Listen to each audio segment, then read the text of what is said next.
What is this tree growing in my yard? And this is from Miss Sandra in Laos. Okay, Miss Sandra, that would be Paulownia. Okay, Paulownia, some people know it as the princess tree, the empress tree. Grows pretty fast, has a real fast growth rate. Okay, has the real big leaves, right? Some of those leaves can be like 20 inches, in length. I mean, real big leaves.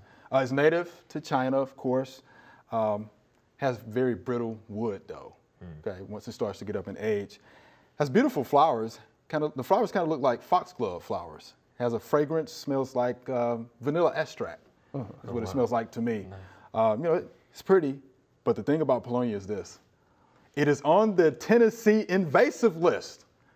Oh, yeah. So once you have it, it's taken over. Because it reproduces by seed, and once it's in the ground, it can grow in all soil types, soil pHs, and it just takes off. Yeah. So it is on the invasive list here in Tennessee. So Miss Sandra, you have a Paulownia, be careful with it. But do know it is on the invasive list. We hope you loved the video. We would love for you to ask more questions. Be sure to leave those questions in your comments.